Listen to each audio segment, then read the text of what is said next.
नमस्कार दोस्तों, कैसे आप लोग? उम्मीद करता हूँ अच्छे होंगे। एडिटोरिया की तरफ से बिहार दरोगा के लिए एक सेट आया है वॉल्यूम 1। इसमें 15 मॉडल सेट दिए गए हैं। 15 सेट को हम लोग क्लियर करेंगे और जैसे ही इसके बाद वॉल्यूम 2 आता है या रुक्मणी प्रकाशन वगैरह का जैसे कोई नई बुक आती है हम लोग उससे भी कंप्लीट करते जाएंगे। आप लोग करेंट अफेयर्स पर भी ध्यान देंगे। इसमें 100 प्रश्न है। 100 प्रश्न है। आप लोग प्रश्न को बनाइएगा और आंकिएगा अपने आप को कि मेरा कितना आ रहा है। चलिए देखते हैं आज का पहला प्रश्न। प्रश्न है, सिंधु घाटी सभ्यता के बारे में इनमें से कौन सा कथन सत्य है? तो देख लेते हैं। सिंधु घाटी सभ्यता के लोग कपास के उत्पादन करने वाले पहले व्यक्ति थे। बिल्कुल ये सही है। सिंधु घाटी सभ्यता ग्रामीण सभ्यता थी, ये बिल्कुल गलत है क्योंकि वह शहरी जो नगरीय सभ्यता थी। सिंधु घाटी के लोग कुत्ते, बिल्लियों और घोड़ों को बड़े पैमाने पर पालते थे। तो ये लोग जो है भैंस, बकरी, भेड़, सुअर आदि जैसे जानवरों को पालते थे। ये जानवरों को नहीं पालते थे। यहाँ के लोग केवल चावल की खेती करते थे, तो ये भी गलत है। यहाँ के जो लोग हैं वह गेहूं, जौ, बाजरा, ज्वार, चावल आदि ये सबों का खेती करते थे। तो इसका सही आंसर हो जाएगा ऑप्शन नंबर ए। अगला प्रश्न है, जैन धर्म के 3 रत्न जिसे त्रिरत्न कहते हैं में शामिल है। तो यह कौन कौन से शामिल होते हैं इसमें? तो सही विश्वास, सही ज्ञान और सही आचरण, यानी विश्वास, ज्ञान और आचरण आंसर हो जाएगा ऑप्शन नंबर सी। अगला प्रश्न है, चोल अभिलेखों के अनुसार जैन संस्थानों को दान में दी जाने वाली भूमि को क्या कहा जाता था? तो क्या कहा जाता था? पलछी छादनम आंसर हो जाएगा ऑप्शन नंबर बी, पलछी छादनम। चलिए अगला प्रश्न देखते हैं। विशाख दत्त द्वारा मुद्रा राक्षस कौन सी भाषा में लिखी गई है? तो ये जो है मुद्रा राक्षस यह संस्कृत भाषा में लिखा गया, आंसर हो जाएगा ऑप्शन नंबर सी, संस्कृत भाषा में, जिनकी रचना 4वीं सदी के उत्तरार्ध और 5वीं सदी के पूर्वार्ध में की गई थी। इसे हिंदी में अनुवाद करने का श्रेय जाता है भारतेंदु हरिश्चंद्र को। किसे जाता है? भारतेंदु हरिश्चंद्र को जाता है। इस ग्रंथ में चंद्रगुप्त मौर्य के विषय में विस्तृत जानकारी प्राप्त होती है। इस नाटक में चंद्रगुप्त मौर्य को वृषल तथा कुलहीन कहा गया है। अगला प्रश्न है, निम्नलिखित में किस शासक के शासन काल में भारत का पहला मुद्रा रुपया मुद्रित हुआ था? तो ये किसके काल में हुआ था? तो शेर शाह सूरी के काल में, आंसर हो जाएगा option number B, Sher Shah Suri के काल में भारत का पहला मुद्रा मुद्रित किया गया था। इनका वजन था 178 ग्राम।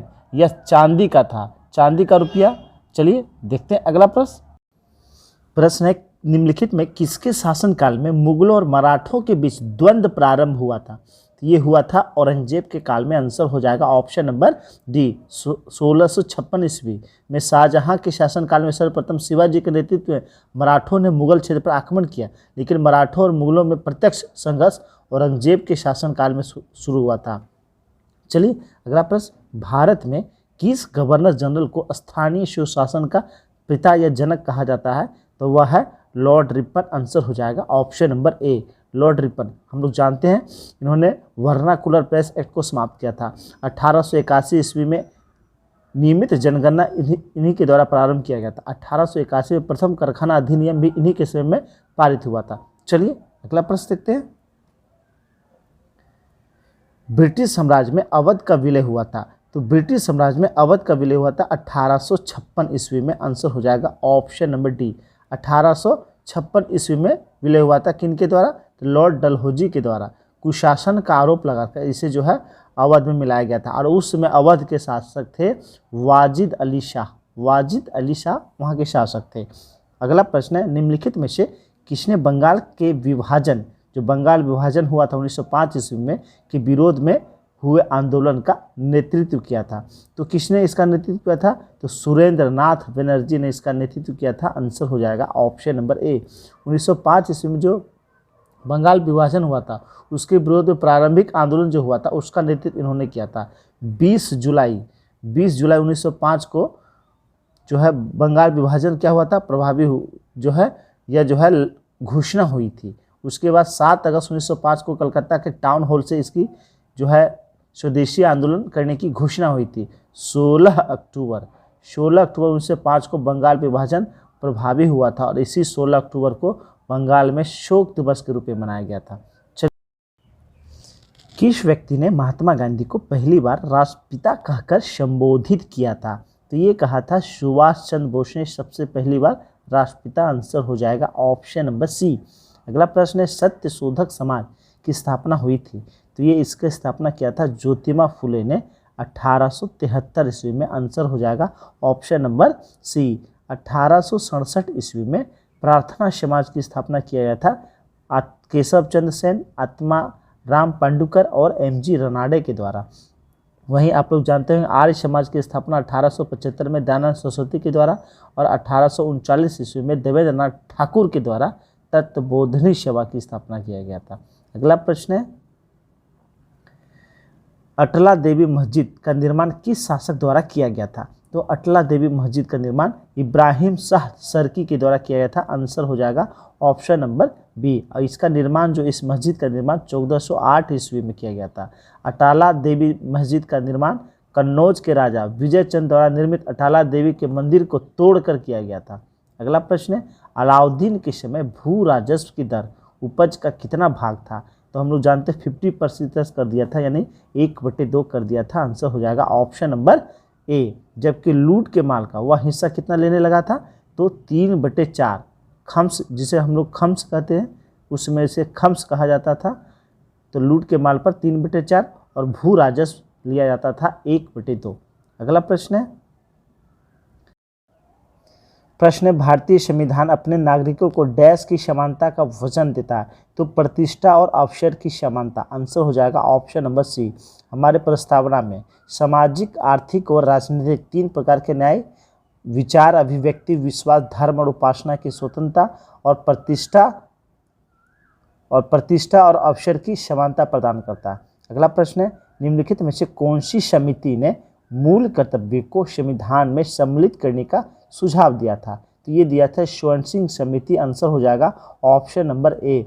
और इन्हीं के संस्तुति पर 42वें संविधान संशोधन कर 1976 ईस्वी में जो है संविधान के भाग 4 का को अनुच्छेद 51 का को में मौलिक कर्तव्य को जोड़ा गया था। चलिए अगला प्रश्न देखते हैं। अनुसूचित जनजाति के संरक्षण के लिए एक क्षेत्र को अनुसूचित क्षेत्र के रूप में घोषित करने की शक्ति किसके पास होती है? तो ये शक्ति राष्ट्रपति के पास होता है। आंसर हो जाएगा ऑप्शन नंबर सी। किनके पास होती है? राष्ट्रपति के पास होती है। 5वीं अनुसूची के तहत राष्ट्रपति को यह शक्ति प्राप्त होती है। भारतीय संविधान का अनुच्छेद 244 का 2 में आदिवासी क्षेत्र का उल्लेख किया गया है। इनके प्रशासन का प्रावधान 6ठी अनुसूची में वर्णित है। यह असम, मेघालय, त्रिपुरा और मिजोरम में आदिवासी क्षेत्रों से संबंधित है। अगला प्रश्न है ग्राम सभा में निम्न में से कौन शामिल होता है? तो ग्राम सभा में वे सभी व्यक्ति जिनके नाम गांव विशेष में पंचायत के लिए मतदाता सूची में दर्ज है वह शामिल होते हैं। आंसर हो जाएगा ऑप्शन नंबर बी। और अनुच्छेद 243 का ख के अंतर्गत ग्राम सभा में कहा गया है कि ग्राम सभा में वे सभी व्यक्ति शामिल हो सकते हैं जिनका नाम गांव विशेष में पंचायत के लिए मतदाता सूची में दर्ज है। चलिए अगला प्रश्न संविधान का निम्न में से कौन सा संशोधन केंद्र तथा राज्यों में मंत्रिपरिषद के मंत्रियों की अधिकतम संख्या सीमित करता है? तो ये कौन सा? तो 51वां संविधान संशोधन। आंसर हो जाएगा ऑप्शन नंबर सी। ये 2003 में हुआ था संशोधन। इसके द्वारा केंद्र या राज्य की मंत्रिपरिषद के आकार को निम्न सदन के सदस्यों की संख्या 15% करने की व्यवस्था की गई है। इसी संविधान संशोधन में छोटे राज्यों को कम से कम 12 मंत्रियों की नियुक्ति करने का अधिकार प्रदान किया गया है। चलिए अगला प्रश्न है निम्न में से कौन सा एक संवैधानिक संस्था नहीं है? तो कौन सा संवैधानिक संस्था नहीं है? तो संघ लोक सेवा ये है, राज्य लोक सेवा ये भी है, वित्त आयोग ये भी जानते 280 में ये भी संवैधानिक संस्था है। नीति आयोग यह नहीं है। आंसर हो जाएगा option number D. NITI Aayog योजना आयोग के स्थान पर नीति आयोग। और ये 1 जनवरी 2015 से जो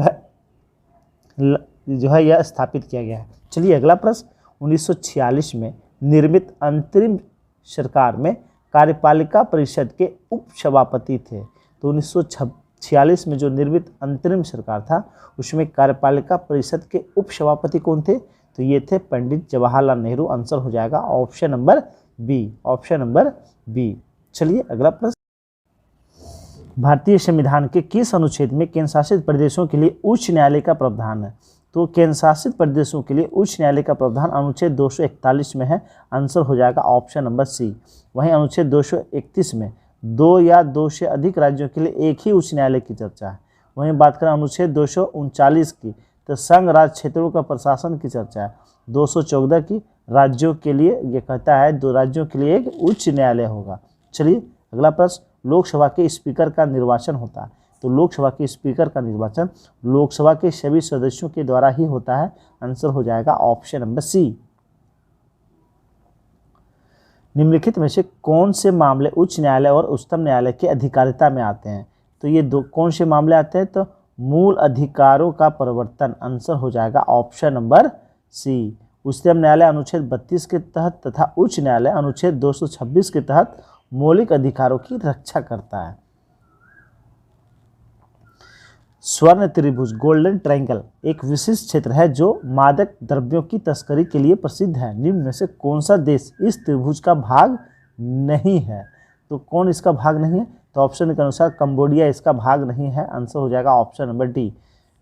यह जो है Thailand, Myanmar, Laos, Thailand, Myanmar और लाओस यह 3 देशों का समूह है। अगला प्रश्न, अंतर्राष्ट्रीय प्रवासी दिवस मनाया जाता है। तो अंतर्राष्ट्रीय प्रवासी दिवस यह मनाया जाता है 18 दिसंबर को। आंसर हो जाएगा ऑप्शन नंबर बी, अंतर्राष्ट्रीय प्रवासी दिवस कहा जा रहा है। जबकि भारत का राष्ट्रीय प्रवासी दिवस यह 9 जनवरी को मनाया जाता है, जिस दिन गांधी जी दक्षिण अफ्रीका से वापस आए थे। 14 जनवरी की बात करें तो 14 जनवरी इस दिन जो है राष्ट्रीय बालिका दिवस मनाया जाता है।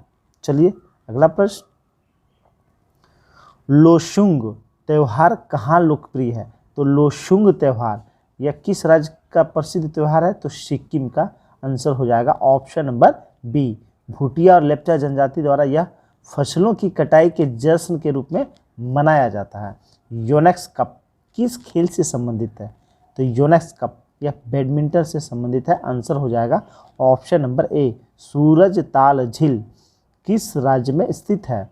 सूरज ताल झील यह हिमाचल प्रदेश में है। आंसर हो जाएगा ऑप्शन नंबर बी। सूरज ताल के अलावा रेणुका, नाको झील आदि भी हिमाचल प्रदेश में है। प्रश्न, इकोसिस्टम की सही परिभाषा क्या है? तो इकोसिस्टम की सही परिभाषा क्या होती है? देख लेते हैं सारे ऑप्शन।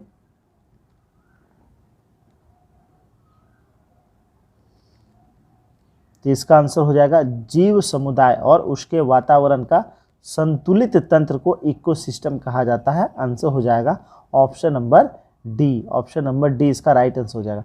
पारिस्थितिकी तंत्र की संकल्पना सर्वप्रथम टॉन्सले द्वारा 1935 ईस्वी में किया गया था। किसी क्षेत्र के सभी जीवधारियों तथा वातावरण में उपस्थित अजैविक घटक संयुक्त रूप से पारितंत्र यानी इकोसिस्टम का निर्माण करते हैं। अगला प्रश्न है, पारिस्थितिकी संतुलन बनाए रखने के लिए भारत में वन क्षेत्र कितने प्रतिशत होने चाहिए? तो 1/3 होना चाहिए। आंसर हो जाएगा ऑप्शन नंबर डी 33.33%। चलिए अगला प्रश्न एपीफाइट्स पौधे बहुत अधिक विकसित होने वाले पौधे होते हैं जो अन्य पौधों पर निर्भर रहते हैं को क्यों? तो वो अन्य पौधों पर क्यों निर्भर रहते हैं? तो अपनी यांत्रिक मदद हेतु। आंसर हो जाएगा ऑप्शन नंबर सी। एपीफाइट पौधे वे पौधे होते हैं जो आश्रय के लिए अन्य वृक्षों पर निर्भर होते हैं, लेकिन पोषक तत्वों के लिए इस पर निर्भर नहीं होते हैं। वे पौधे जो होते हैं वह वर्षा जल, वायु, अन्य स्रोतों से अपना पोषक तत्व प्राप्त कर लेते हैं। यह यांत्रिक मदद के लिए उस पर निर्भर करते हैं। चलिए अगला प्रश्न है, निम्नलिखित में कौन सुलेमित नहीं है? तो सिमलीपाल जैव मंडल आरक्षित क्षेत्र जो है इसकी स्थापना कब किया गया था? तो सिमलीपाल 1994 ये सही है और ये उड़ीसा में है। कंचनजंगा सिक्किम में है। 2002 में ये नहीं हुआ था, 2000 ईस्वी में हुआ था। तो आंसर हो जाएगा ऑप्शन नंबर बी। नोकरेक यह मेघालय में है 1988 में। और पन्ना यह जो है मध्य प्रदेश में 2001, ये भी सही है। तो आंसर हो जाएगा ऑप्शन नंबर बी। प्रश्न है, क्षेत्रीय भाषा में निर्णय प्रकाशित करने वाला पहला हाईकोर्ट कौन सा बना है? तो ये केरल बना है। कौन बना है? केरल। अच्छा, हाईकोर्ट की कार्यवाही को लाइव प्रसारण करने वाला पहला हाईकोर्ट गुजरात हाईकोर्ट बना है। चलिए अगला प्रश्न, किस राज्य सरकार द्वारा SHWAS यानी स्वास ऐप जारी किया गया है?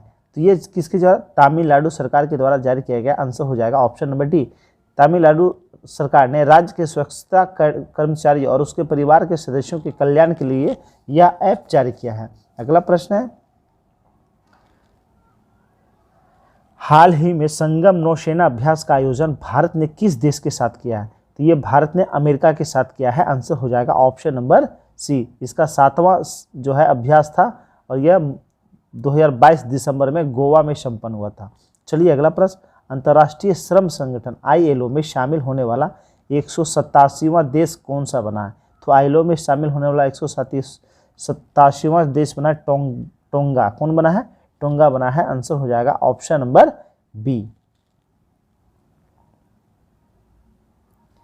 विश्व हिंदी सम्मेलन 2023 जिसका आयोजन फिजी में किया गया है, इसमें भारत की तरफ से किसने प्रतिनिधित्व किया था? तो इसमें भारत की तरफ से हमारे जो विदेश मंत्री हैं S जयशंकर ने भाग लिया था। आंसर हो जाएगा option number D. Option number D इसका राइट आंसर हो जाएगा।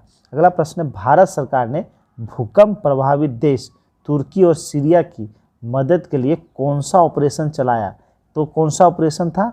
तो वह ऑपरेशन था ऑपरेशन दोस्त। आंसर हो जाएगा ऑप्शन नंबर बी, ऑपरेशन दोस्त।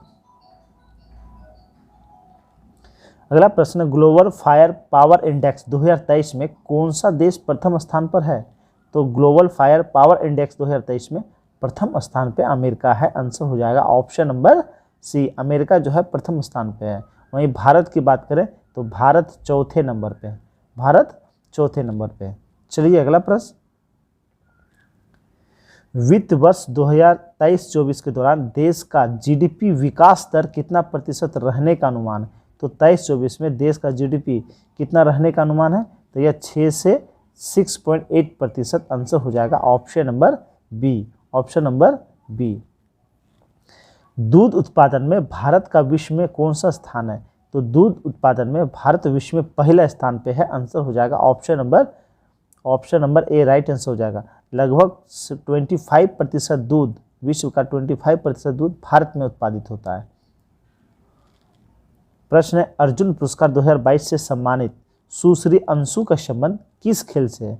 तो अंशु जो है वह किस खेल से संबंधित है जिसे 2022 में अर्जुन पुरस्कार मिला है? तो वह संबंधित है कुश्ती से। आंसर हो जाएगा। प्रश्न है, ग्रैमी पुरस्कार 2023 हेतु किसे एल्बम ऑफ द ईयर चुना है? तो ये album of the year Grammy पुरस्कार 2023 के लिए चुना गया है हैरी आउस को। आंसर हो जाएगा option number B. Option number B इसका राइट आंसर हो जाएगा।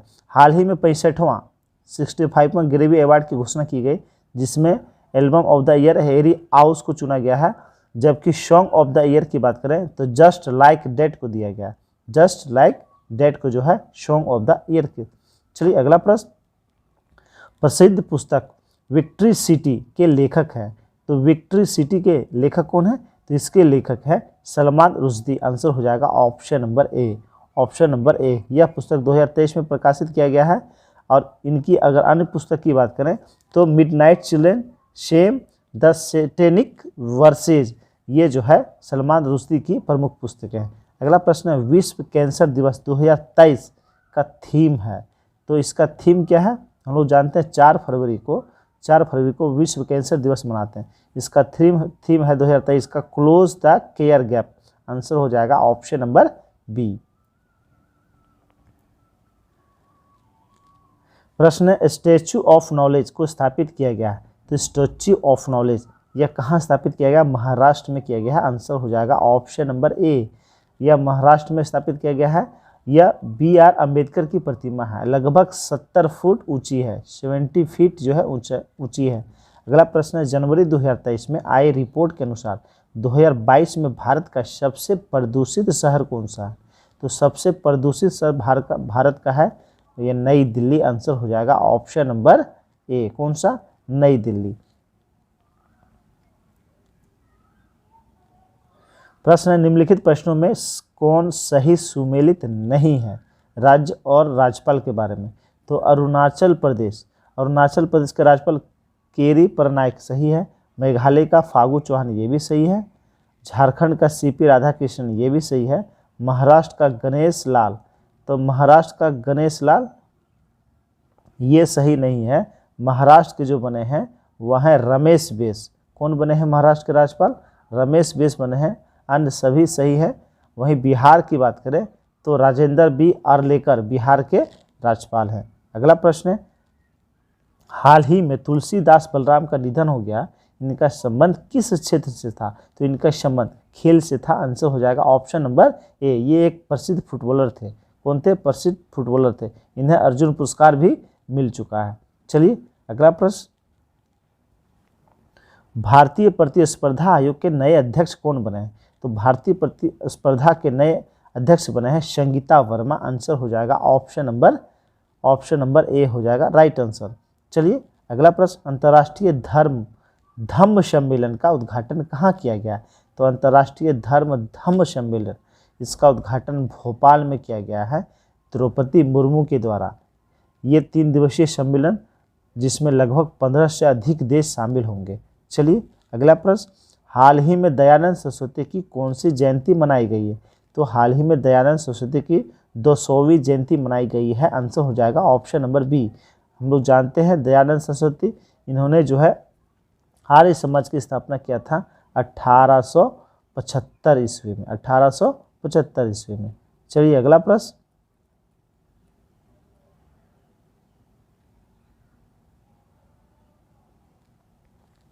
हाल ही में किसके द्वारा दुनिया के सबसे लंबे प्लेटफॉर्म का उद्घाटन हुबली में किया गया? तो हुबली में दुनिया के सबसे लंबे प्लेटफॉर्म का उद्घाटन प्रधानमंत्री नरेंद्र मोदी के द्वारा किया गया है। आंसर हो जाएगा ऑप्शन नंबर ए। और यह जो है इसकी लंबाई, इसकी अगर लंबाई की बात करें तो 1.5 किलोमीटर है। 1.5 किलोमीटर। और ये हुबली जो है यह कर्नाटक में है। अगला प्रश्न है, नेपाल के नए राष्ट्रपति कौन बने हैं? तो नेपाल के नए राष्ट्रपति बने हैं रामचंद्र पौडेल। आंसर हो जाएगा ऑप्शन नंबर ए। इन्होंने अपने जो प्रतिद्वंदी थे सुभाष चंद्र नेम्बांग, इन्हें जो है हराया है। ये विद्या देवी भंडारी का स्थान लेगी। चलिए अगला प्रश्न, हाल ही में किस राज्य में याओसांग उत्सव मनाया गया है? तो याओसांग उत्सव यह किस राज्य का उत्सव है? तो यह जो है मणिपुर। आंसर हो जाएगा ऑप्शन नंबर बी। यह उत्सव होली के दिनों में 5 दिनों तक चलता है।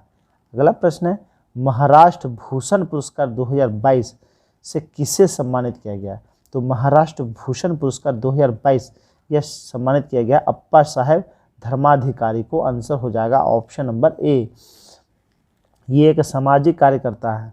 पहली बार महाराष्ट्र भूषण पुरस्कार की शुरुआत 1996 में किया गया था। चलिए अगला प्रश्न, वंदे भारत ट्रेन का संचालन करने वाली पहली महिला ड्राइवर कौन बनी है? तो वंदे भारत ट्रेन का संचालन करने वाली पहली महिला ड्राइवर बनी है सुरेखा यादव।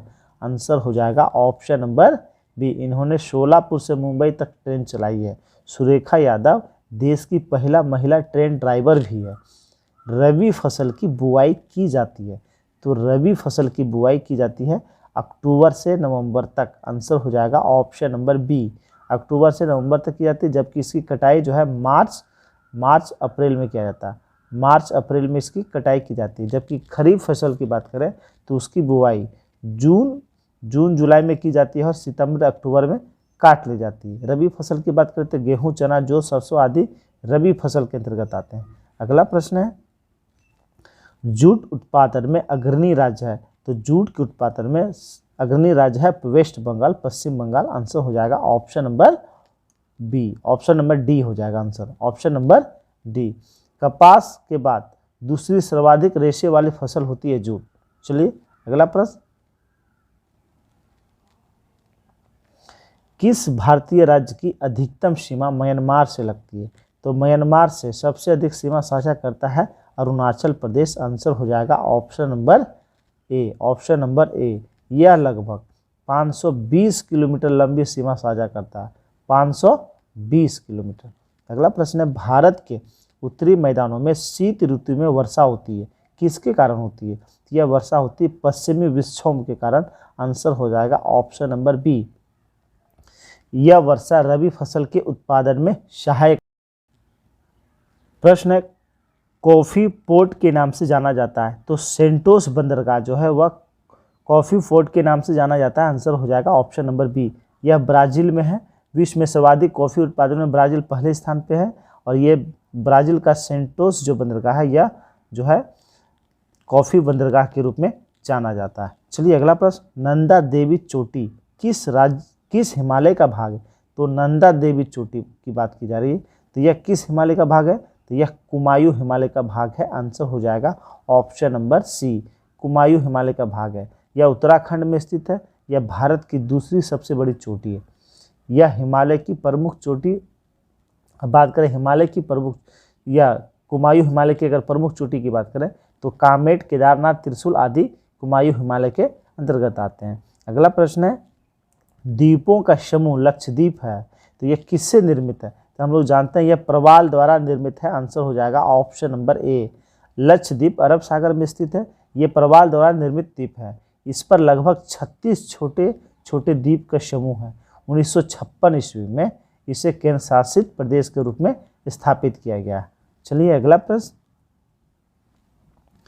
दूधगंगा निम्नलिखित में से किसकी सहायक नदी है? तो दूधगंगा यह किसकी सहायक नदी है? यह चिनाब की सहायक नदी है। आंसर हो जाएगा option number C, Doodhganga Chenab की सहायक नदी है। यह जम्मू कश्मीर में प्रवाहित होती है, जबकि किशनगंगा झेलम की सहायक नदी है। किशनगंगा जो है यह झेलम की सहायक नदी है, जबकि रामगंगा की बात करें तो यह गंगा की सहायक नदी है। अगला प्रश्न है, भार की एसआई मात्रक है, तो भार का एसआई मात्रक क्या होता है?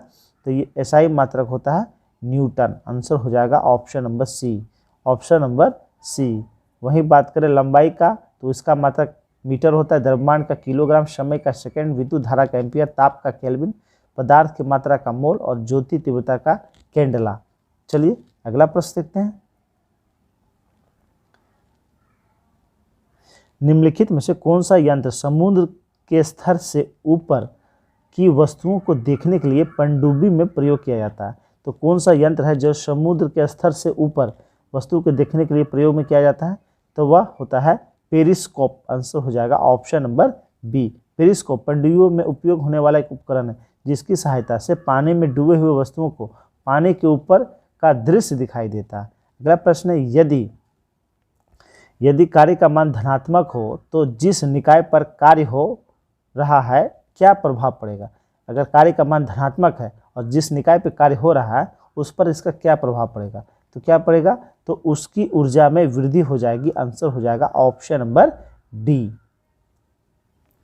ऊर्जा एक ऐसा कारक है जो कार्य करने के लिए आवश्यक होता है, अतः जिस कारण वो किसी वस्तु में कार्य करने की क्षमता होती है उसे ऊर्जा कहते हैं। अर्थात यदि कार्य का मान धनात्मक हो तो निकाय पर हो रहे कार्य पर ऊर्जा में वृद्धि होती है। चलिए अगला प्रश्न, यदि दो कणों के बीच दूरी बढ़ जाती है तो इनके बीच गुरुत्वाकर्षण बल पर क्या प्रभाव पड़ेगा?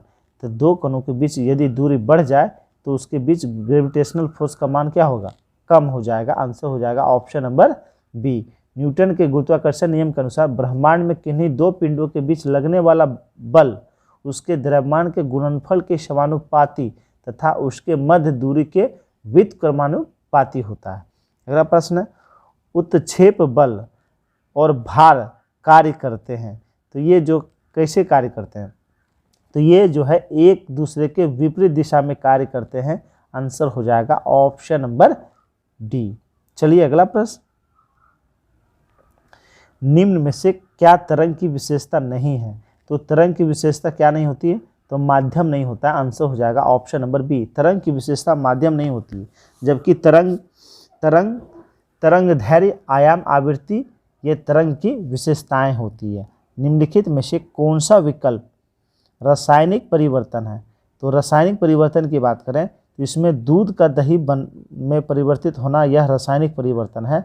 आंसर हो जाएगा ऑप्शन नंबर ए। बाकी शुष्क बर्फ का सब्लिमेशन या भौतिक परिवर्तन, रेत का बालू में घुलना भी भौतिक परिवर्तन, और चीनी का पानी में घुलना भी भौतिक परिवर्तन। निम्नलिखित में से किसने परमाणु की अविभाज्यता के बारे में बताया था? तो परमाणु की अविभाज्यता के बारे में बताया था डाल्टन ने। आंसर हो जाएगा ऑप्शन नंबर ए। किसने? डाल्टन ने बताया था। अगला प्रश्न है, निम्नलिखित में से कौन सा सामान्य तापमान पर द्रव अवस्था में होता है? तो सामान्य ताप पे द्रव अवस्था में कौन सा होता है? तो ये होता है गैलियम। आंसर हो जाएगा ऑप्शन नंबर ए। गैलियम एक धातु है जिसका प्रतीक होता है Ga। क्या होता है? Ga होता है। यह प्रकृति में मुलायम और चांदी जैसी सफ़ेद होती है। यह सामान्य ताप में तरल अवस्था में होता है। चलिए अगला प्रश्न देखते हैं।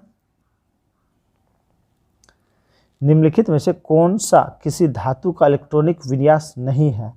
तो कौन सा इलेक्ट्रॉनिक विन्यास नहीं है? तो इसका आंसर हो जाएगा option number B. Option number B, यह जो है किसी धातु का इलेक्ट्रॉनिक विन्यास नहीं है, क्योंकि यह जो है धातु का नहीं। हम लोग जानते हैं जो है 8 जो है यह परमाणु क्रमांक ऑक्सीजन का होता है। यह धातु नहीं, यह क्या है? एक गैस है। क्या है? एक गैस है। बाकी सारे धातु हैं ये 3, ये लिथियम का होता है। वहीं बात करें 11, तो यह सोडियम का 11 होता है। और बात करें ये 8 2 10 3 13, तो एल्युमिनियम का 13। तो ये तीनों धातु है, बाकी ये ऑक्सीजन धातु नहीं है। अगला प्रश्न है, निम्नलिखित में से किसे एक तत्व के भार की तुलना में एक मूल विशेषता माना जाता है? तो ये माना जाता है परमाणु क्रमांक को। आंसर हो जाएगा ऑप्शन नंबर डी। किसी परमाणु के नाभिक में उपस्थित प्रोटॉन की संख्या को उस तत्व का परमाणु क्रमांक कहते हैं। परमाणु क्रमांक को तत्व के भार की तुलना में एक मूल विशेषता माना जाता है। ऑक्सीकरण प्रतिक्रिया में निम्नलिखित में क्या होता है? तो ऑक्सीकरण जब होता है तो होता क्या है? तो इसमें इलेक्ट्रॉन में कमी हो जाती है। आंसर हो जाएगा ऑप्शन नंबर बी। इलेक्ट्रॉन में कमी हो जाती है, जबकि इलेक्ट्रॉन ग्रहण करने की प्रक्रिया को हम लोग अवकरण कहते हैं। क्या करते हैं? अवकरण करते हैं, यानी रिडक्शन कहते हैं। ऑक्सीकरण को ऑक्सीडेशन कहते हैं। चलिए अगला प्रश्न।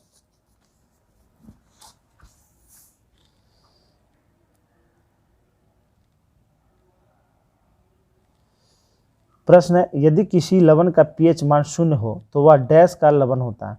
अगर उसका पीएच मान 0 हो जाए तो वह क्या होगा? वह एक सशक्त एसिड और कमजोर बेस होगा। आंसर हो जाएगा ऑप्शन नंबर ए। यदि किसी लवण का पीएच मान 0 से 3.5 हो, 0 से 3.5 हो, तो वह प्रबल अम्ल होता है, यानी स्ट्रॉन्ग एसिड होता है और दुर्बल क्षार होता है। जबकि अगर लवण का पीएच मान 10.5 से अधिक हो तो वह प्रबल क्षार और दुर्लभ अम्ल होता है। चलिए अगला प्रश्न है, जलीय विलयन में किसी अम्ल या क्षार में क्या परिवर्तन होता है? तो क्षार की बात करें तो क्षार जल में OH- आयन निर्मित करते हैं। क्या करते हैं? क्षार जो है जल में OH- आयन निर्मित करते हैं, जबकि अम्ल जो है H+ आयन निर्मित करते हैं। क्षार OH- और अम्ल H+। चलिए अगला प्रश्न, उस निष्क्रिय गैस का क्या नाम है जिसे आधुनिक आवर्त सारणी के पहले आवर्त में रखा गया है? तो ये है हीलियम। आंसर हो जाएगा ऑप्शन नंबर बी। निष्क्रिय गैस 6 हैं, जिसमें हीलियम जो है आवर्त सारणी के पहले आवर्त में है। वहीं 6 निष्क्रिय गैस की बात करें तो helium, neon, argon, krypton, xenon, radon को रखा गया है। चलिए अगला प्रश्न, और धातुओं का व्यापक उपयोग निम्न में से किससे होता है? तो धातुओं का व्यापक उपयोग जो है खाद के रूप में होता है। आंसर हो जाएगा ऑप्शन नंबर बी। धातुओं का व्यापक उपयोग और उर्वरकों में पौधे की बेहतर वृद्धि के लिए खाद में किया जाता है। प्रश्न है, कास्टिक सोडा का रासायनिक नाम क्या है? तो कास्टिक सोडा का रासायनिक नाम क्या है? Sodium hydroxide. क्या है? Sodium hydroxide. आंसर हो जाएगा option number D. Option number D इसका राइट आंसर है। सोडियम कार्बोनेट की बात करें तो इसे वॉशिंग सोडा कहते हैं। सोडियम बाइकार्बोनेट की बात करें तो उसे खाने वाला सोडा कहते हैं। वहीं बात करें सोडियम क्लोराइड तो इसे साधारण नमक कहते हैं। सोडियम थायोसल्फेट, इसका प्रयोग फोटोग्राफी में किया जाता है। अगला प्रश्न है, हेमेटोलॉजी का अध्ययन निम्नलिखित में से किससे संबंधित है? तो हेमेटोलॉजी इसका किसका अध्ययन को कहते हैं? तो रक्त का अध्ययन को हेमेटोलॉजी कहा जाता है। आंसर हो जाएगा ऑप्शन नंबर ए।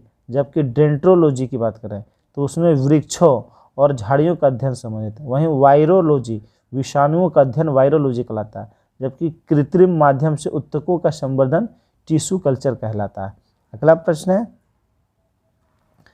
पानी की कमी के कारण कोशिका के संकुचित भित्ति से अलग होने की प्रक्रिया को क्या कहा जाता है? तो क्या कहा जाता है? ये कहा जाता है प्लाज्मोलिसिस। आंसर हो जाएगा ऑप्शन नंबर डी, प्लाज्मोलिसिस कहा जाता है, जिसे जीव द्रव कुंचन भी कहते हैं।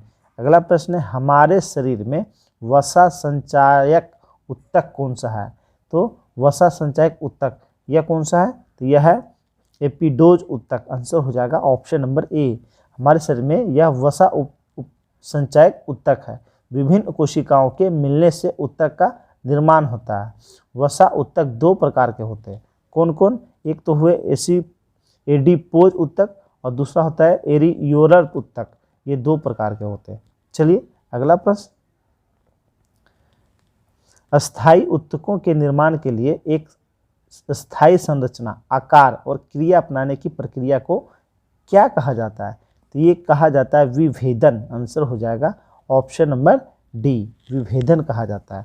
अगला प्रश्न है, पादपों में सबसे प्रचुर मात्रा में उपस्थित तत्व है? तो ये पादप यानी पेड़ पौधों में सबसे प्रचुर मात्रा में कार्बन होता है। आंसर हो जाएगा ऑप्शन नंबर सी। जबकि पत्तियों में अगर पूछा जाए तो पत्तियों में सबसे अधिक क्या होता है? तो मैग्नीशियम होता है। क्या होता है? मैग्नीशियम। निम्नलिखित में से किसने सजीव वस्तुओं में लक्षणों की आनुवांशिक के सिद्धांतों के प्रतिपादन में योगदान किया? ये योगदान किसने दिया था? तो ये मेंडल ने दिया था। आंसर हो जाएगा option number C, Gregor Mendel ने। जीवों में एक पीढ़ी से दूसरी पीढ़ी में जाने वाले लक्षणों को वंशानुगत कहते हैं। वंशानुगत का नियम सबसे पहले मेंडल ने दिए थे, इसलिए मेंडल को आधुनिक अनुवांशिकी का पिता भी कहा जाता है। चलिए अगला प्रश्न जोंक निम्नलिखित में से किस संघ से संबंधित है? संघ कर लीजिएगा। तो जोंक जो है इसका संबंध एनेलिडा संघ से है। आंसर हो जाएगा ऑप्शन नंबर ए, एनेलिडा संघ से। यह उभयलिंगी होता है, यह बाह्य परजीवी होता है तथा इसका शरीर लंबा, चपटा और खंडों में विभक्त होता है। अगला प्रश्न है, निम्नलिखित में से किसमें होमोटोन्स दांत पाए जाते हैं? तो होमोटोन्स दांत ये किसमें पाए जाते हैं? मछली में पाए जाते हैं। आंसर होगा ऑप्शन नंबर ए। मछली में हेमोटोन्स और एक्रोडोन्स जो समान आकार के होते हैं दांत पाए जाते हैं, जबकि स्तनधारियों की बात करें तो इसमें जो है थिकोडोंट, हेरोडोंट और ज़्यादातर डाइफियोडोंट होते हैं। अगला प्रश्न है, मनुष्यों के पाचन तंत्र में उत्सर्जित अम्ल कौन सा होता है?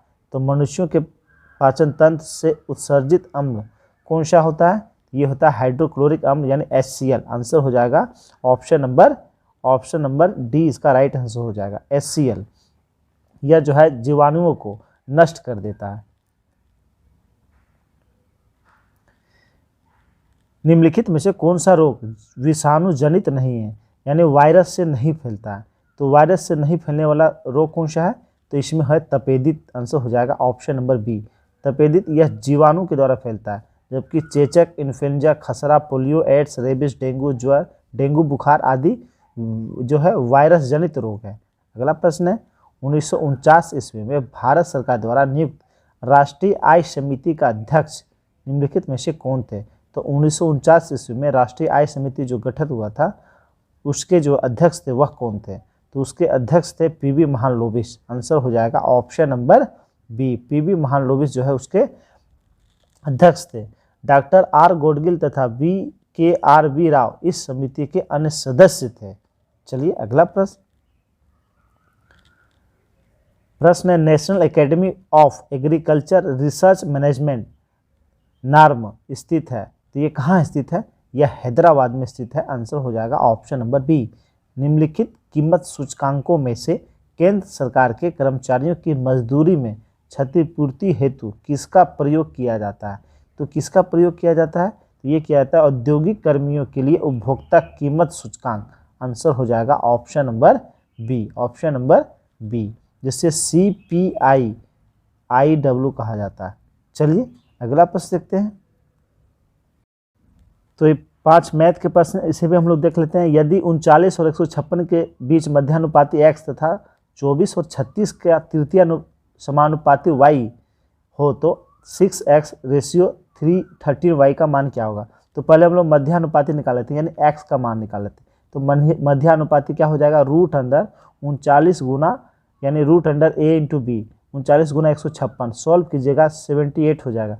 मध्यानुपाती 78, हम लोग y का मान निकाल लेते हैं यानी तृतीय समानुपाती, तो ये होता है B square by A, B square by A, तो बी स्क्वायर बाय ए कर लेते हैं इसे, यानी 36 का स्क्वायर, 36 गुना 36 बटे 24, इसे सोल्व कीजिएगा 56 आ जाएगा। अब इसका पुट कर लिए, x का मान यहाँ 78 पुट कर दिए और y का यहाँ 56 पुट कर दिए, आंसर 2:3 हो जाएगा, ऑप्शन नंबर ए। प्रश्न है, विश्रामों को छोड़कर एक बस की गति 64 किलोमीटर प्रति घंटा है और विश्रामों सहित उसकी गति 48 किलोमीटर प्रति घंटा है, तो प्रत्येक 1 घंटे में बस कितने समय के लिए रुकती है। तो अगर पूछा जाए तो 1 घंटे में बस कितना दूरी के लिए रुकती है, तो 64 में 48 हम लोग घटा लेंगे, तो कितना दूरी के लिए 16 किलोमीटर। अच्छा, तो इस दूरी को तय करने में कितना समय लगेगा, ये 16 किलोमीटर की दूरी है, उसे तय करने में कितना समय लगेगा। तो ये चाल से तो 16 बटे 64, अब मिनट में बदलना है, 60 से गुना कर देंगे, ये 4 बार में 16 चौको 64 और ये 5 बार में, यानी ये 15 बार में, तो आंसर हो जाएगा 15 मिनट, ऑप्शन नंबर डी। 1 घंटा में जो है वह 15 मिनट विश्राम करता है। अगला प्रश्न है, यदि 2 + √3 गुना ए बराबर 2 - √3 गुना बी हो बराबर 1 हो तो 1/b + 1/a + 1/b का मान कितना होगा। तो इसे आप लोग आसान से सॉल्व कर सकते हैं। इसमें हम लोग ये भी कर सकते, 2 + √3/a = 1, तो a का मान निकल जाएगा 1/2 + √3 और जो है b का भी मान निकल जाएगा, और 1 उसी तरह 1 उल्टा करके हम लोग निकाल लेंगे, तो इसे सॉल्व कीजिएगा तो आंसर हो जाएगा 4। कितना आ जाएगा, 4 आ जाएगा। चलिए अगला प्रश्न, 3 साझेदारों ए बी सी ने क्रमशः 40,000, 38,000 और 42,000 रुपये लगाकर एक व्यापार प्रारंभ किया। एक वर्ष के अंत में 55,200 रुपये के कुल लाभ में ए का लाभांश कितना है। तो वो जो बांटेगा, जिस अनुपात में पैसा लगाया है उसी अनुपात में वह बांटेगा। तो इसका रेशियो निकाल लीजिए, 40,000, 40,000, 38,000 और 42,000, इसे कट कर लीजिएगा तो इसका रेशियो हो जाएगा 20:19:21। इस अनुपात में कुल कितना हो जाएगा, तो कुल इस सब को जोड़िएगा तो 60 हो जा रहा है, जबकि कुल लाभांश कितना है 55,200, यानी 60 का वैल्यू दिया हुआ 55,200, निकालना है ए का, यानी 20 का वैल्यू निकालना है। तो 55,200 बटे 60 और निकालना है ए का, यानी 20 से गुना कर दीजिए, इसे सोल्व कीजिएगा, आंसर हो जाएगा 18,400, ऑप्शन नंबर ए हो जाएगा 18,400। चलिए अगला प्रश्न, और ये अंतिम प्रश्न है। प्रश्न है, एक चुनाव में 2 उम्मीदवार हैं, एक उम्मीदवार को 71% मत मिलता है तथा वह 756 मतों से चुनाव जीतता है, तो कुल मतों की संख्या ज्ञात कीजिए। यानी पहला उम्मीदवार जो जीता है उसे 71% मत मिला है, तो हारने वाले को 29% मिला होगा, तो दोनों के बीच अंतर कितना का होगा, तो दोनों के बीच अंतर कितना का हो जाएगा, तो दोनों के बीच जो अंतर है वह हो जाएगा, इसे घटा लीजिए तो कितना हो जाएगा 42, कितना 42, यानी 42% मत से वह जीता है, जिसका वैल्यू है 756, जिसका वैल्यू कितना है 756। निकालना है कुल मतों की संख्या, यानी 100% मान निकालना है, तो 100% मान निकाल लीजिए, तो 756 गुना 100 बटे 42, इसे काट कर लीजिए आप लोग, तो 42 से इसे काटिएगा तो 18 बार में कट जाएगा, तो हो जाएगा 1800, आंसर हो जाएगा ऑप्शन नंबर सी। दोस्तों ये था एडिटोरिया की तरफ से बहुत बेहतरीन सेट, तो पूरा 15 सेट कंप्लीट कीजिए, आपके एग्ज़ाम में यह बहुत फ़ायदे करेंगे। दोस्तों वीडियो अच्छा लगे तो लाइक कर देंगे और अपने अपने ग्रुप में शेयर कर देंगे। धन्यवाद दोस्तों।